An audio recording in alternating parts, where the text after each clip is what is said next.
There's either two ways a church goes about it, is either they don't say anything, or they say like, well, don't do it, don't talk about it, don't, right? And so even for myself, I grew up in a very conservative Mennonite town.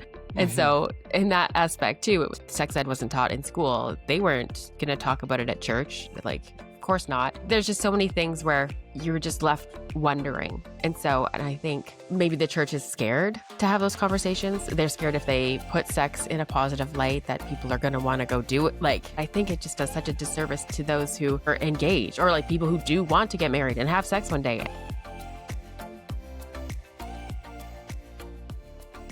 Well, Kingdom Sexuality crew, an official welcome to the Sowers podcast. It is a real treat to have you all on today. So thanks for taking the time, making the time, and being here to share with us a bit more about your ministry.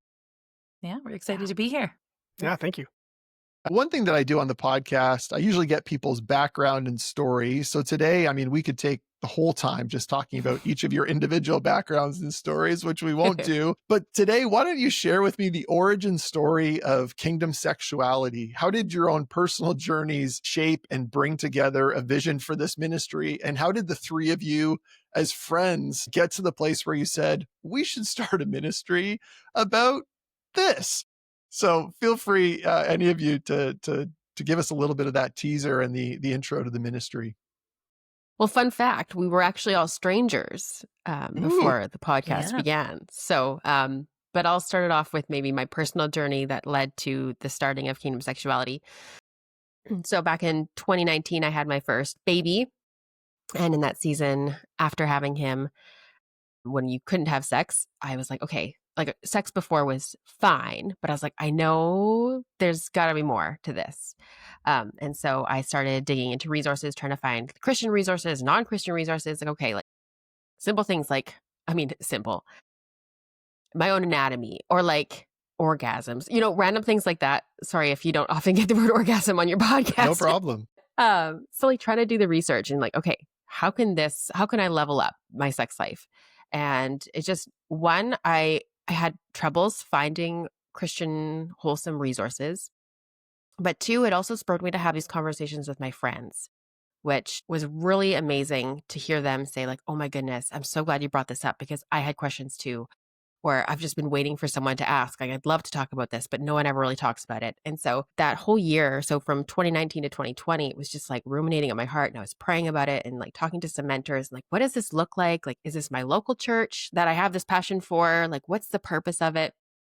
And one of my mentors was like, I think this is a podcast, Alana. And I was like, how? Like, I don't know. I can't talk to a mic. Like, I'm not great at speaking. Like, I just don't know what I'm going to do. And how do I protect my marriage, but also talk about something I'm passionate about?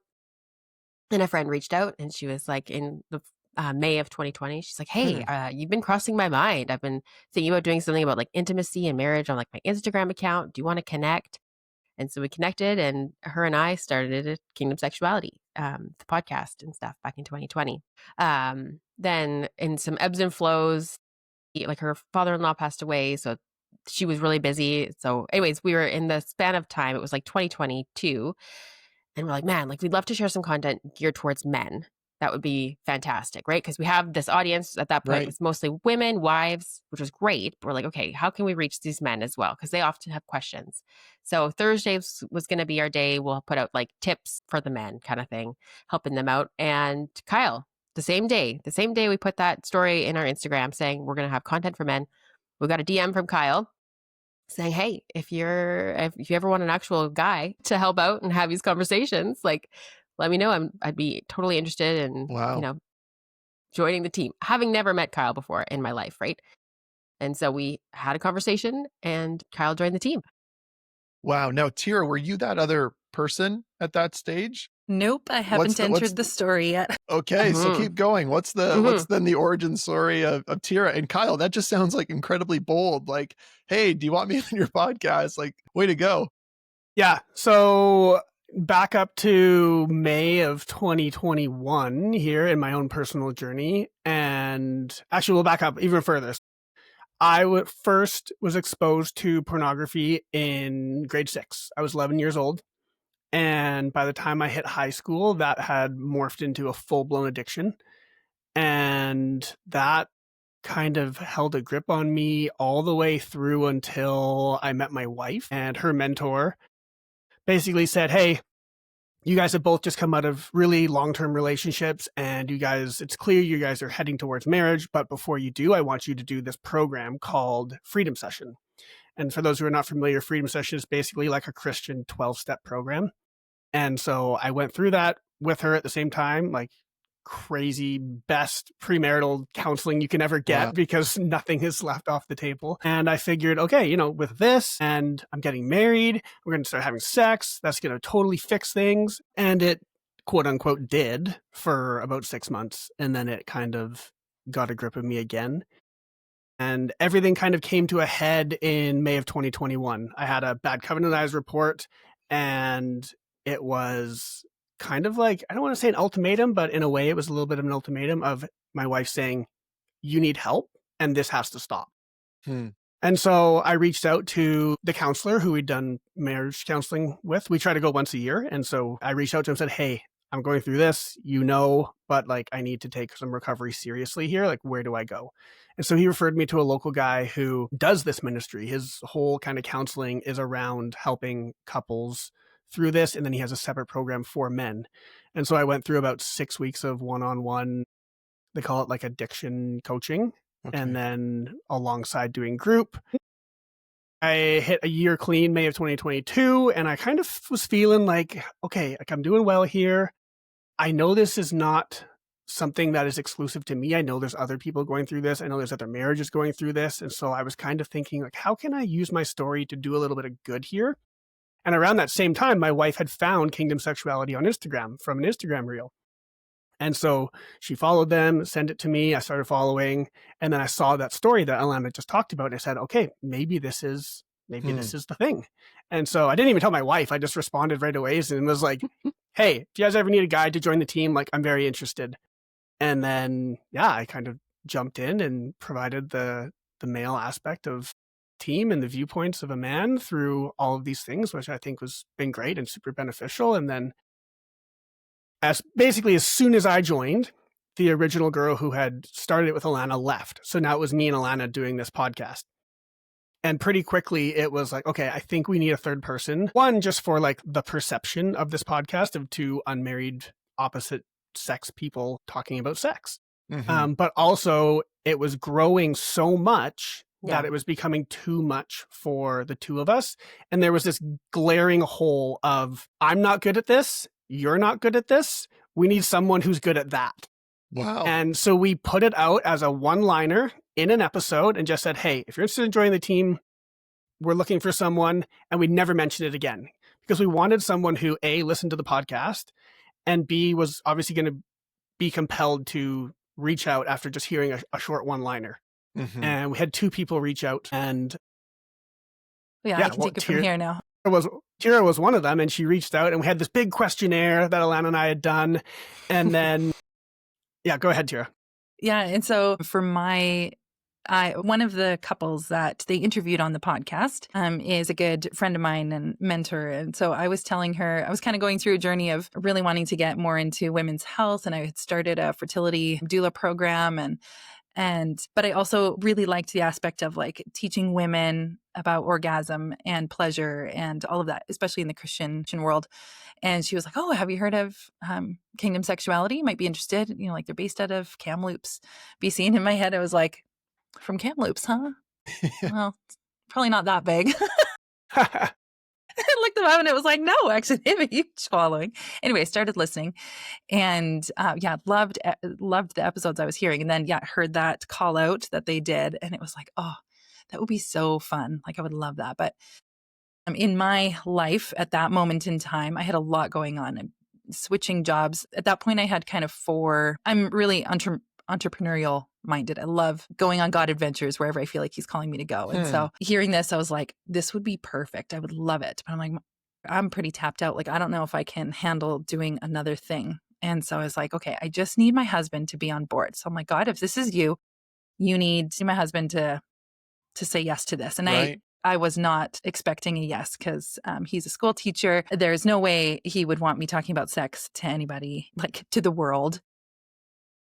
Anyone that can download an episode on a smartphone. Yeah.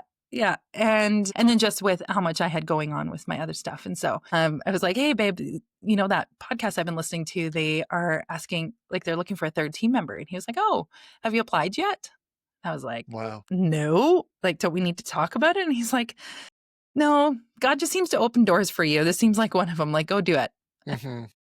Okay. Like, that couldn't have been clear. That was definitely not the reaction I thought. So anyway, they didn't have an application or anything. So yeah, I had just DM'd them and was like, hey, here's who I am. I'm kind of interested in joining. And yeah, filled out the application and then had the interview. And so during the interview, Kyle had asked, like, where do you see yourself fitting into this podcast? Like, where can you be helpful? And so knowing that they had a big Instagram account and stuff, I was like, I honestly don't really care for Instagram and social media. Like, that is not my forte. I'm like, I'm the background. My background is like emails and marketing and that sort of thing. I'm like, so I can do your newsletters. I can help with marketing stuff. And Kyle was like, I literally just told Alana last week that the email newsletters were getting too much for us. Like, I can't do it anymore. And that they needed some marketing.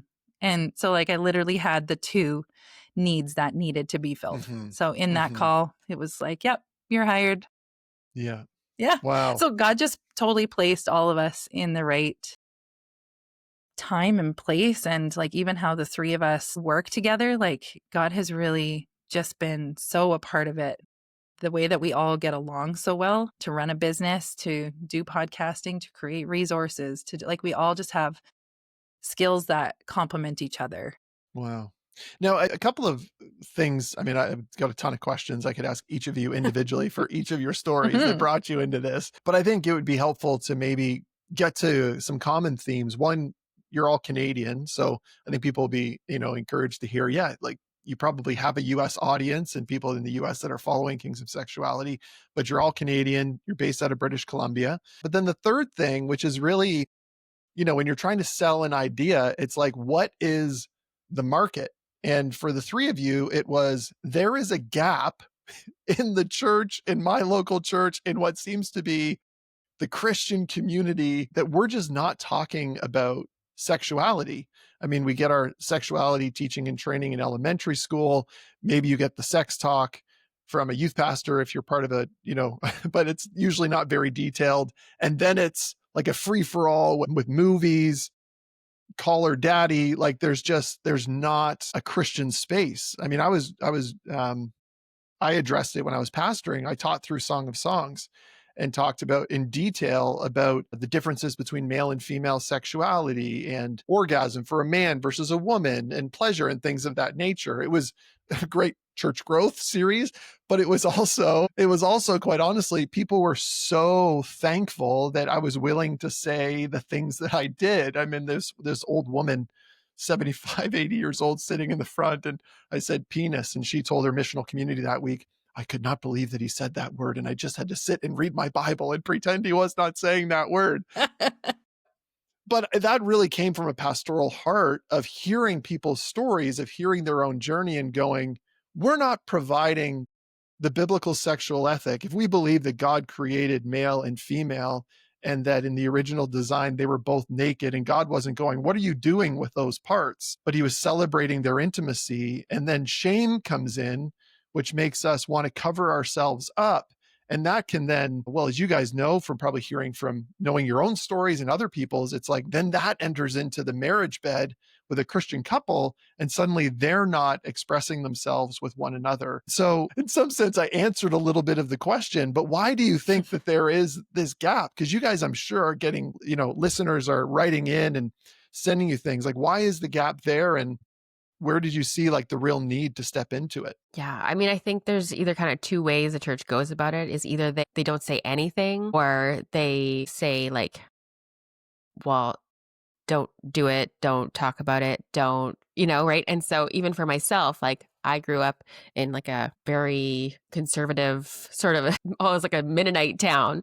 And so in that aspect too, it was like, that was not, sex ed wasn't taught in school. They weren't going to talk about it at church. Like, of course not. There's just so many things where you're just left wondering. And I think maybe the church is scared to have those conversations. They're scared if they put sex in a positive light that people are going to want to go do it. Like people who aren't married are going to want to go have sex. But I think it just does such a disservice to those who maybe are engaged, or like people who do want to get married and have sex one day. Yeah. And then they have this, like I did, sex is bad, it's dirty, it's wrong, you don't talk about it, you don't do it. And then all of a sudden you are married, you say, I do. And this switch is supposed to flip in your brain. That's like, okay, now it's amazing. Like, go have it all the time. It's going to be fantastic. Oh, you saved yourself. You didn't have sex before you got married. Well, perfect. Your reward is like this incredible sex life. And I don't think anyone outright told me that, but that's just somehow Those are the subliminal messages. Yeah, right? Like you don't do it and this is your reward. And so I get married and I'm like, wait, I don't know what I'm doing. I don't know what's supposed to feel good. I don't know what I'm supposed to like. Like, I don't know how something like this, what I thought was so bad and dirty and wrong, is supposed to be so good. And so I think that's kind of the heart, is like to fill the gap and have the conversations that people aren't having, and share that, this, like, God created this as a good thing. Like, there are body parts strictly for pleasure. That wasn't an accident. Like, God did that on purpose. And so to make it a positive thing for couples to even have conversations about sex, just basic, that kind of stuff. I think too, in the church, it's hard. It's hard because, like, how much detail does a church go into? Like, I feel like the questions and stuff that we get from our followers is a lot of like, well, is this okay? Are we allowed to do this? Like toys and oral and that kind of thing. So sex may be even talked about in the church, but in just a very basic way, like, yeah, sex is good, when it gets down to like kind of the nitty gritty and talking like, is that really actually a pastor's place to like teach you, how to manually stimulate your wife's clitoris? Like, probably not. Mm-hmm. Or, and if it is, it wouldn't probably be in a sermon. It would be, like in a separate class or something, like an evening thing for married couples or something. And I think churches just aren't prepared. You don't get taught that as in your pastoral training, unless I'm wrong. Yeah. But generally speaking, I don't think that is. And so, it makes for an easy gap because there is no easy solution. What would you say are the most common misconceptions that you're hearing from your audience? Like, what regularly comes up? If you're saying, hey, the feedback we're getting is, like, even you would know, because you'll hear a question. Questions are usually based off of misconceptions. So you just said there, Tiera, that some of them are related to certain aspects of ways to pleasure or how to pleasure. What would you say are some of the most common misconceptions? We just did an episode called Mythbusters. Okay. And so we had people write in, like, what are some things you believed about sex before you got married that you now know are not true? And so there was a lot of, like you said, we get trained from the movies and what we see, and sex is not like the movies. That was a big one that came. It's like, there's cleanup to do. You don't just roll over and go to sleep. There was a lot of very like men focused myths. So like, it's all about his pleasure. If you don't give it to him every so often, he's going to leave for someone else, or he's going to go to pornography. But then there was the flip side where it's like, my husband is going to want it all the time. And then these wives come into marriage and they realize they're the higher drive wife, and they're completely lost because that's not what society told them, right? He was supposed to want it all the time, but he's not pursuing me. I'm the one sitting here really desiring it and not being fulfilled in that way. Mm-hmm.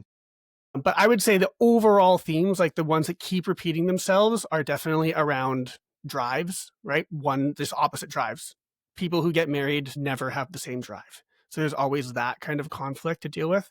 Mm-hmm. And then you've got this large percentage of women who have never orgasmed and don't know how to, and don't know where to go to figure it out, because that's not talked about. Mm-hmm. Yeah, I think the stat that I shared in one of those sermons was something around like satisfaction in sex lives. And it was like 40% of married women were satisfied in their sex life, which was higher than single women, which a lot of people were surprised by. But you're still missing a whole 60% of therefore married women that were having unsatisfying sex. Like 40% on a test is not a good result. Yeah. So how do you have those conversations on the podcast, balancing like the biblical sexual ethic, with then people could take like cultural narrative like too far, but there's also science that teaches us about the human body. And so you guys are really, I would assume, bringing together both the science and the biblical sexual ethics. So how do you do that?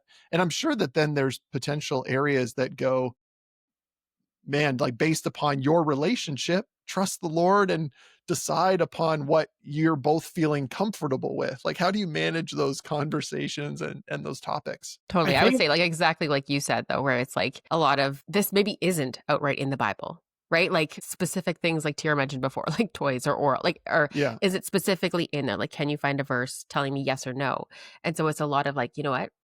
If it's something that you both are interested in and you're both like, why don't you pray about it? Like start with that.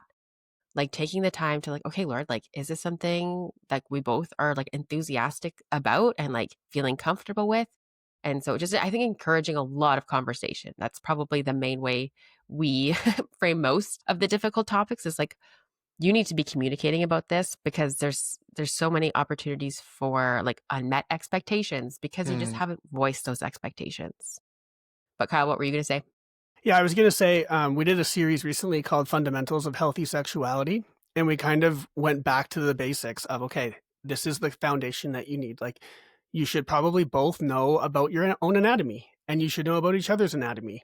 And so one of our most popular episodes ever is an episode that I wrote called Deep Dive into Anatomy, and I broke down all of her anatomy and all of his anatomy. And a lot of people said, thank you so much for this because I didn't even know. I didn't know that his penis had all these parts. I didn't know that her vagina and vulva had all these different parts and that they all receive pleasure in different ways and all these sorts of things. And how do we talk about this, right? I think the biggest thing about our podcast and our ministry is we facilitate conversations for couples to have. Uh-huh. If our podcast gets you talking about your sex life, we've done our job. Hmm. I think too many people either don't know how to have the conversation or don't know how to start the conversation. And that's basically what we're here for, because it's really easy to go to your wife and say, hey, I was listening to this podcast. They did a series on oral sex. Would you be willing to listen to that with me? And then we can discuss. It's a lot easier to say that than, hey, babe, what do you think about blowjobs? Right? So if we provide an easy way to facilitate these conversations and allow couples to explore and converse and build their own sex life. And then if they run into a roadblock, okay, they can come back to the podcast. We probably have an episode on whatever that roadblock is. And if we don't, this is another thing that I think makes us a little bit unique is none of us are counselors. None of us are pastors. We're just regular people who are married and have sex in their married life.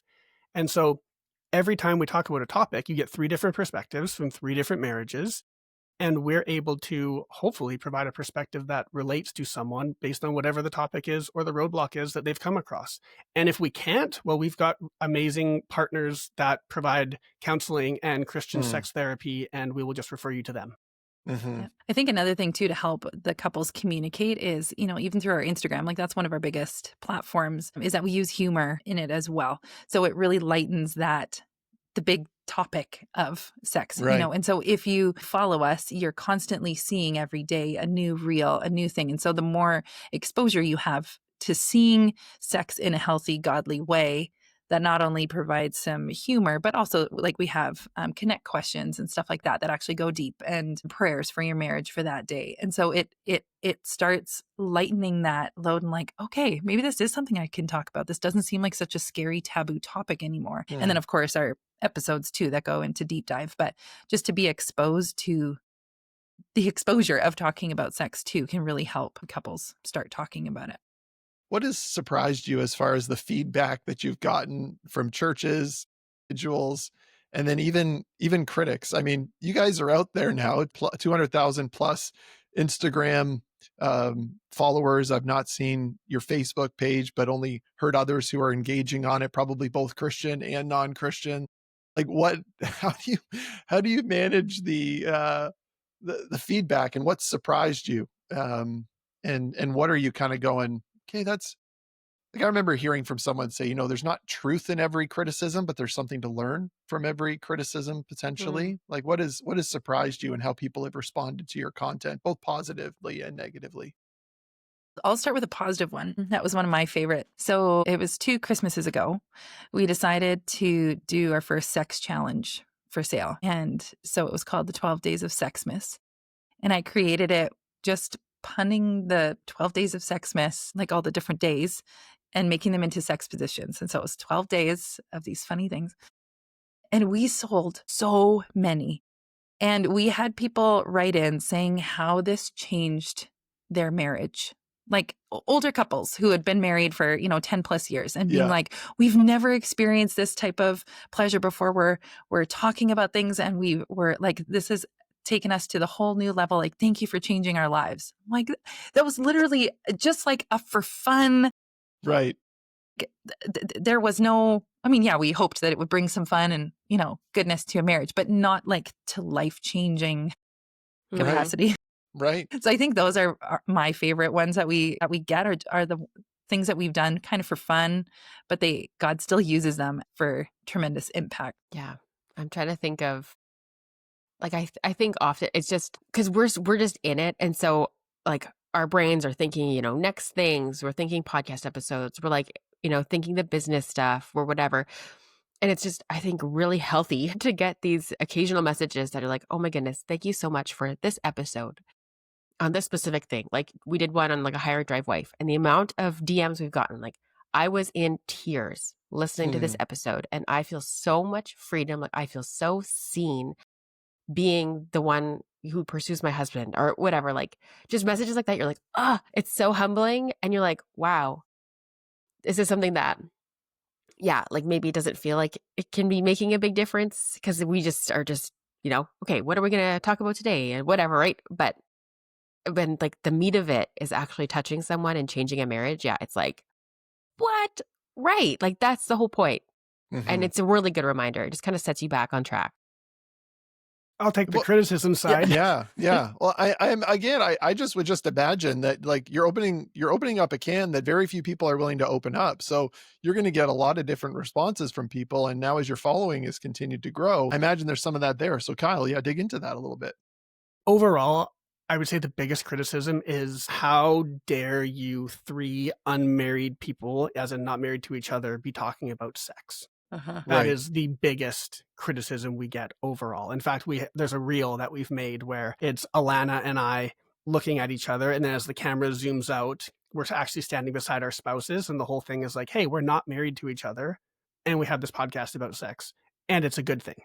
Because at that point, I think it was, Tiera was a part of it, but Kyle and I just predominantly on Instagram, and so most people would see our faces, just Kyle and I, and so just assume that we were married to each other.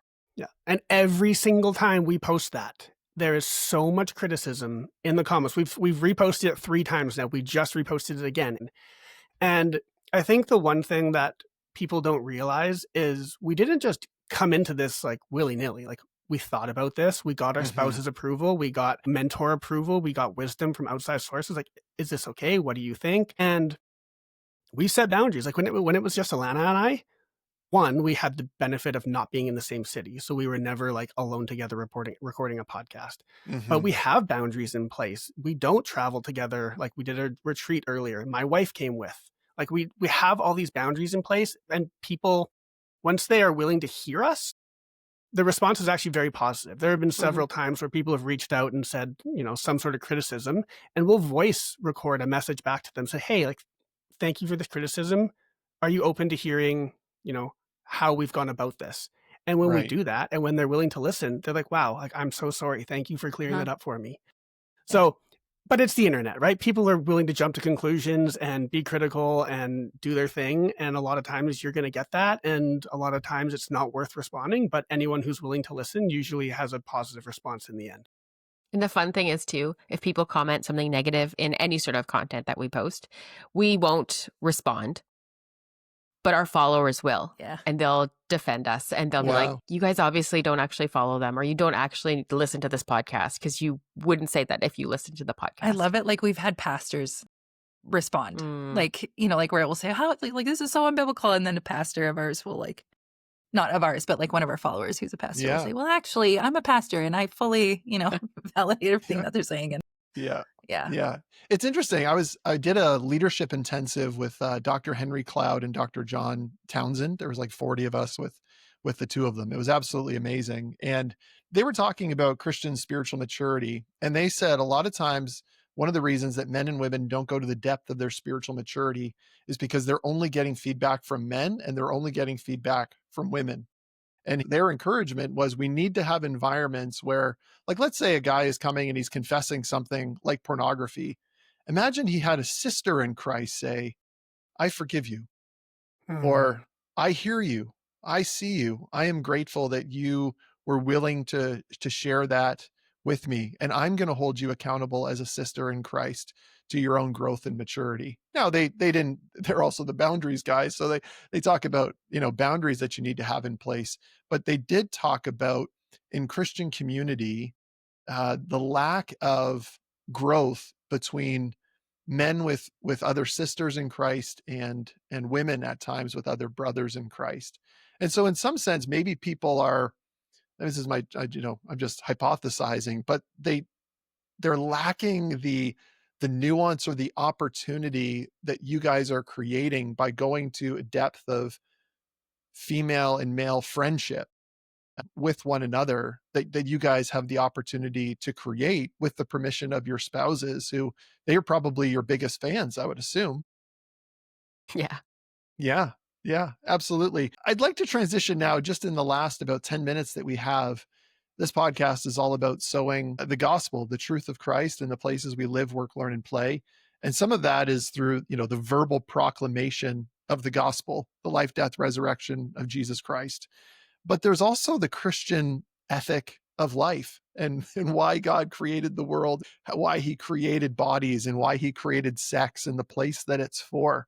Can you guys share some stories? I'm sure there are stories of non-Christians who have found your content, and maybe you don't know the end of their stories. Maybe you do have some of the ends of their stories, not the end as far as the end of their lives, but the end of their own journey in learning more about Christ because of the content that you're creating around healthy sexuality and healthy sex. Mm. Yeah, that's a great I don't know question. if we have any stories where Yeah, I'm people trying to have think of like reached a out. specific person who has said, "I'm not a Christian, but I appreciate your content." Like I'm sure there are people, but I don't know if they've necessarily reached out that I can think of. Kyle, could you think of anybody? There's been the only one I can think of is kind of like what you just said, Alana, like a husband, basically, like a wife who became a Christian after they got married. The husband was not a Christian. And the husband basically saying, hey, like my wife found your content. Thank you guys so Yeah. much for this because it's changed our sex life. Hmm. I still don't believe what you guys believe, but this is a good start because my sex life's a whole lot better than it was when we first got Right. married, kind of thing, right? Yeah. So Yeah. Right. there's been for sure, I can think of one of those for sure, but nothing where it was like, oh, I found your podcast and now I'm a Christian, but hey, at least you're having better sex and your wife's a Christian now and she found her podcast. So we're on a good pathway here. Well, I suppose what I'd want to do and just take the opportunity to encourage you guys in that way. Like if we believe that God's creation for sex is not only right, but that it's also good, then when we taste and see that the Lord is good and the way that he has designed things is good, then as people participate in that way, there's going to be kind of a general revelation of experiencing his goodness and grace. Like I've been blown away actually, as we've talked to some of our non-Christian friends at the infrequency of our non-Christian friends' sex lives compared to our own. And I oftentimes think about that and I go, man, I'm really grateful that my wife and I have this relationship. But where do these non Christian couples go to learn about the healthy dynamics of a sexual relationship and use some of the tools like what you guys are providing through Kingdom Sexuality to initiate more conversations around sex? Because otherwise, it just, Yeah. we'll maybe have a conversation with them like, oh, you should try to do it more often. But They that's kind of where it stops. So what do you guys make of that? go to call her daddy, like you said. Yeah. And then divorce is around the corner or whatever comes down, right? It's not, there is so much content on this that is not necessarily beneficial, right? You quoted that study earlier. As far as I know, there's been 3 studies that have taken, oh my gosh, what am I trying to say? Oh, like pleasure, right? How much pleasure do you have in your sex life?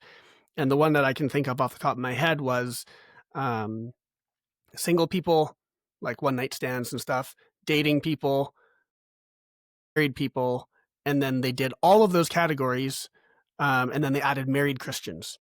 And the married Christians blew everyone away by like a margin of 25%. And each little step got more, right? Single people and one night stands were the least. Dating people were a little bit more. Married people were a little bit more. And then the married Christians was like, whoa, they're way up there. And it's just such a testimony to, yeah, when you're committed to this person, no matter what, and you take the time to have conversations, learn each other's bodies. Like I've said on our podcast numerous times, like a one night stand just sounds miserable. Like you have no idea. You don't know this person. You don't know what they like. You're trying to figure them out in this time because you want to make them feel good. You want them to make you feel good. But it's like, I can't even wrap my head around it. It just sounds so miserable. Well, it must be so selfish in its orientation, right? I think it's Lewis when he wrote this book. It was a combination of a bunch of letters that he wrote. And one of them is when he reflected on masturbation. And he said, the problem ultimately with masturbation is that it's sex turned in on itself. It's for the purpose of self rather than for the purpose of another. But anyways, one of you were about to say something. I was going to say too, like in regards to kind of reaching people with the podcast, one thing I have found in my life, the different practitioners I see, like in my more professional field of the doula work, and is that when I say that I'm a podcaster and then they ask what podcast, and then I say Kingdom Sexuality, and then I have to say right away what it is. Mm-hmm. And watching them kind of like, okay, so, like you're a Christian, but then I can't remember which one it was. There was one of my practitioners that I saw, and she started listening to the podcast, even though she's not a believer. And I'm like, yep, you're getting exposed to Bible verses and prayers every episode. Right. It's like, even like that, like reaching out, or I assume our followers too do the same thing. Like, hey, this is a really good episode. You should go and listen. So like all the maybe little seeds that are planted that we're not going to hear the end story, but that the possibility is there. And I do remember we did a porn series back in the fall, and the redemption stories of the people that we interviewed and stuff were incredible. Like I remember when we decided to do this series, because we have so many people write us about porn issues and stuff. We're like, we need to do a series on that. And I was like, oh, that's going to be a long trudge going through that series.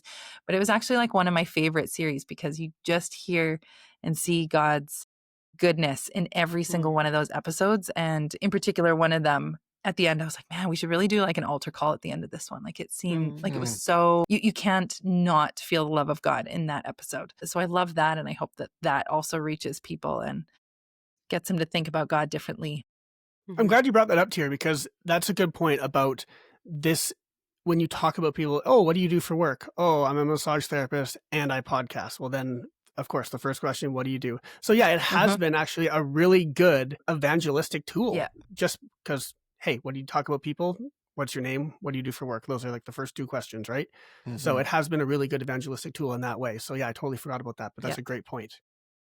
Well, I just want to encourage you guys again, because I've taken a look at some of your resources and even some of the downloadables that you have, like, give us your email and download this thing. Like those resources that you provide are really good as they help you build your business. But you had a checklist one at one point that I think the couple fills out individually. And then you go through and you compare one another's answers about what people would be comfortable with. And so I just want to encourage you guys through this conversation and through this episode, because I think what you're doing is really important. Just as we close, what is your hope for how the next generation of Christian engages with the topics of sexuality, purity, and marriage? And how can the church better support that? I mean, you saw a hole in this area and you said, this is something that needs to be talked about. Like, what are you hopeful about as far as the next generation and how we have conversations about purity, marriage, and sexuality? Well, I think that could be a whole episode. Yes, for sure. How do we sum that up? I think we want it to be something where it's being talked about more comfortably and more positively. I think we've seen how it can be done poorly with the whole way that purity culture went about this is wrong, dirty, gross. You're married, now it's really good and go have lots of it. So I think, yes, wait until marriage, but wait because it's this beautiful gift meant for the covenant of marriage between one man and one woman, not wait because it's the ultimate sin if you do it beforehand and you're Yeah. irredeemable and yada, yada, yada. I think that's from the church perspective. For us, I would just love to see more couples talking about sex. Again, if we can get you talking about it in your marriage, if there's issues, that is the win. Yeah, that's what I was going to say. Just that it would be more easily talked about, like amongst your small groups, even getting just starting to talk about it, because that's really where it all starts. And I think too, often churches, they talk about like the purity stuff, right? You're in your youth group and they have this talk, and then, maybe they'll do premarital counseling for couples. You're going to get married. You get married, and then, you're just supposed to dissolve into the church somewhere and find a spot and do your thing. And I think the church could better support couples by having, even like a specific, like a young married ministry, like marriage mentorships. Like, I think there's so many opportunities to come along couples once they're just in these like new baby stages of marriage where they're trying to figure it out. And you're like, hey, it gets better. Like, you think it's okay now, but just wait, right? Like, to have someone to like call into these young people who are getting married and say like, yeah, you're going to have questions. You're not going to know what to do. You're going to argue. You're not going to, right? Like, but there's so much more, and there's better ways to have these conversations. Like, I don't know. So I think just if the church could be there to support people when they get married with like resources and like, or even like being like, hey, just go listen to this podcast, even if that's all it is, like, here are some resource opportunities. If you have questions, I think that would be huge. So helpful. Thank you again to what each of you are doing. I think one thing that coming out of the Song of Songs series, we taught on singleness in there too, because we felt it was important to touch on that, of course, and a biblical perspective of singleness. But I think one of the things that I felt was so hopeful for single people as well, as they were looking forward in their life, if they had the desire to get married, was now they had what I felt was hopefully a compelling vision for what healthy sex within a marriage would actually look like and how God created it and designed it. And they weren't left with like misconceptions or the myths, as you guys did that episode recently. Thank you so much for what each of you are continuing to do. In the show notes, we'll link to a number of your resources, your website, your podcast. And so thank you as well for a fellow Canadian to be doing this, and we'll be praying for you and for your ministry. Thanks to the three of you. Thank you so much. Yeah, thank It's you. amazing.